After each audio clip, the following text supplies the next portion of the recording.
Hello everyone, কেমন আছো সবাই? আশা করছি সবাই ভালো আছো আর আমিও অনেক অনেক ভালো আছি।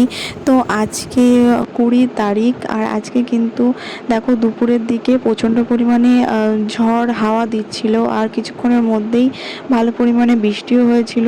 আর আজকে তো আমার বান্ধবীর রিসেপশন, ওকে সাজাতে যেতে হবে, তো সেই চিন্তা আমার মাথায় ছিল। আর আমি সেটাই ভাবছিলাম যে ঝড় হচ্ছে, বৃষ্টি হলে আমি কিভাবে পৌঁছাবো সেখানে। তারপর কিছুক্ষণের মধ্যেই দেখি বৃষ্টি থেমে গেছে আর আমি আর আমার বোন দুজনে মিলে বেরিয়ে পড়েছি। তো যেহেতু আজকে ভাই বাড়িতে নেই আর ভাই আমাদেরকে দিয়ে আসতে পারেনি, যার জন্য আর ভাই কিন্তু আসার সময় আমাদেরকে নিয়ে আসবে, মানে বাড়ি আসবো যখন তখন ভাই আনতে যাবে।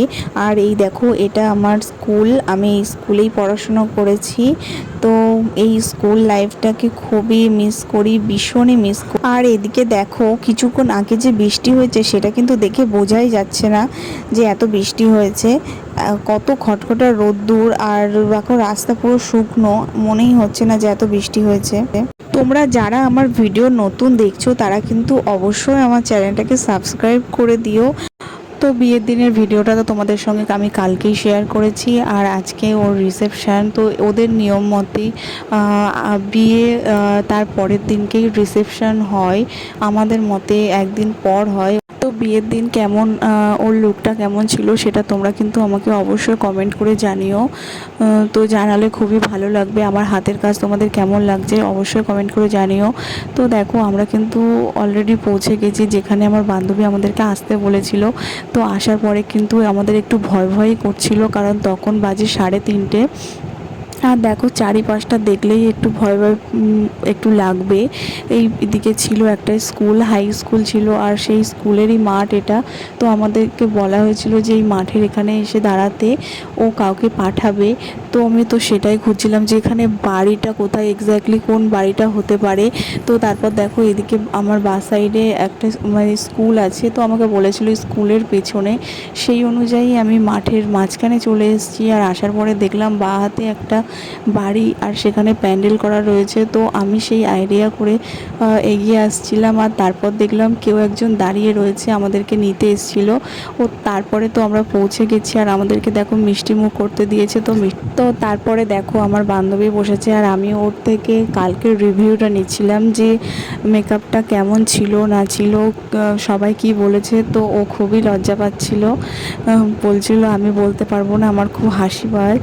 তো আমি বলেছিলাম তুই নর্মালি থাক, আমি তোকে যেটা জিজ্ঞাসা করবো তুই সেটাই আমাকে উত্তর দিস। তো ও সেই অনুযায়ী আমাকে খুব বললো যে সবাই খুবই প্রশংসা করেছে, সবাই খুব ভালো বলেছে। আর ওর থেকে আমি জেনেও নিয়েছিলাম যে আজকে কেমন লুক হবে। তো ও আমাকে বলেছিল আজকে একটু অন্যরকম করে দিস, তোর মনের মতন কিন্তু একটু অন্যরকম। তো আমি সেই অনুযায়ী মেকআপ করতে বসে পড়েছি। আর ওর স্কিনে যে স্পটগুলো ছিল, পুরোনো দাগগুলো ছিল, তো সেগুলো ঢাকার চেষ্টা করছিলাম। তো সত্যি কথা বলতে সবার খুব প্রশংসা পেয়েছি ওকে কালকে সাজানোতে। ওর বাড়ির সবাই ভীষণ ভালো বলেছে, ভীষণই খুশি হয়েছে ওরা। আর আমার বান্ধবী তো পার্সোনালি ওর খুবই ভালো লেগেছে, ও ভীষণই হ্যাপি হয়েছে মেকআপটা করে। ও আমাকে ও বাড়ির প্রত্যেকটা মানুষই বলেছে যে ওকে খুবই সুন্দর লাগছে। আর আজকের মেকআপটা তোমরা দেখো কীরকম লুকটা ওকে দিই। এই গরমের মধ্যে ওয়াটারপ্রুফ মেকআপ ছাড়া নাকি মেকআপ করাই যায় না। তো আমি কিন্তু ওকে কোনো ওয়াটারপ্রুফ মেকআপ দিইনি। তো আমি কিন্তু ওর মেকআপটা ক্রায়োলন দিয়ে করেছি, আর মেকআপটা কিন্তু খুবই ভালো ছিল। তো যাই হোক, দেখো ওর মেকআপটা আমি মোটামুটি কমপ্লিট করে ফেলছি, আর এখন করব আই মেকআপটা। তো দেখো, আই মেকআপটা করেই চোখটা ওর এত সুন্দর লাগছে, তাহলে ভাবো ওর ফুল লুকটা কীরকম লাগতে পারে। তো তোমরা কিন্তু অবশ্যই কমেন্ট করে আমাকে জানিও যে ওর মেকআপটা কেমন হোক, আর দেখার পরে অবশ্যই তোমরা আমাকে একটু কমেন্ট করে জানিও, তো তাতে আমার খুবই ভালো লাগবে। তো দেখো আই মেকআপটা কেমন লাগছে অবশ্যই কমেন্ট করে জানিও। তো দেখো, এই হচ্ছে ওর ফাইনাল লুক। তো ওকে কেমন লাগছে, আজকে কিন্তু একদমই অন্য রকম লুক দিয়েছি।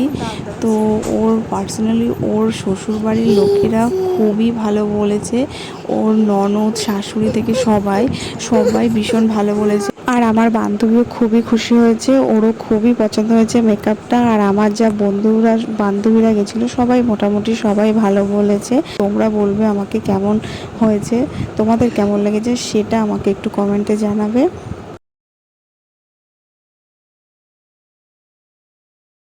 তো সাজাতে সাজাতে 8, সাড়ে 8টা বেজে গেছিলো। তো ভাই আমাদেরকে আনতে গেছিলো আর বাড়িতে চলে এসেছি। আর ভাই দেখো এগুলো নিয়ে এসেছিলো, তো ওইগুলো খেয়ে আমি একটু শুয়েছিলাম, কারণ শরীরটা খুবই খারাপ লাগছিলো, মাথাটাও যন্ত্রণা করছিল।